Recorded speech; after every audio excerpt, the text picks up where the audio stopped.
आत्मज्ञान के 4 कदम, the path of self realisation. क्या आपने कभी सोचा है कि हम अपने ही शरीर, मन और भावनाओं पर नियंत्रण क्यों नहीं रख पाते, और क्यों हम बार बार बाहरी दुनिया में भटक जाते हैं? आज मैं आपके साथ साझा कर रहा हूं आत्मज्ञान की ओर बढ़ने के 4 सरल लेकिन गहरे कदम। अगर आपने इन्हें समझ लिया तो जीवन की दिशा बदल सकती है। पहला कदम, शरीर पर नियंत्रण। सबसे पहला कदम है अपने शरीर पर ध्यान देना। आज हम चलते हैं, बोलते हैं, खाते हैं, उठते बैठते हैं, लेकिन क्या ये सब सच में हमारी अनुमति से होता है? अधिकतर हरकतें आदतों से होती हैं। आत्मज्ञान का पहला अभ्यास यही है कि अपने शरीर को अनुशासित करो। तय करो कि शरीर बिना तुम्हारे आदेश के हिलेगा नहीं। इसी से जुड़ा एक प्रसंग है।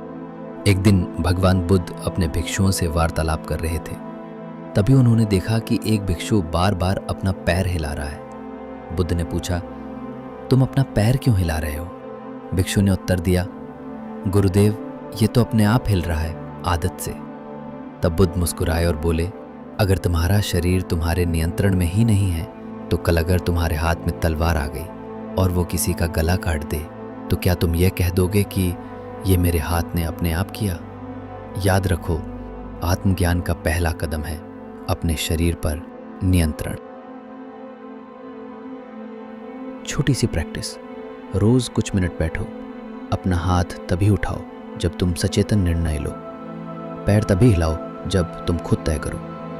धीरे धीरे तुम्हें लगेगा शरीर तुम्हारे नियंत्रण में है, तुम शरीर के नहीं। दूसरा कदम, मन पर नियंत्रण। जब शरीर तुम्हारे नियंत्रण में आ गया, अब अगला कदम है मन। मन बंदर की तरह है, हर पल उछलता है, कभी अतीत में जाता है, कभी भविष्य में भागता है। लेकिन आत्मज्ञान का मार्ग है मन को वर्तमान में रोक पाना। छोटी सी प्रैक्टिस, रोज कुछ समय मन को एक विचार पर टिकाओ। जैसे सिर्फ सांस पर ध्यान दो, सिर्फ एक मंत्र पर ध्यान दो।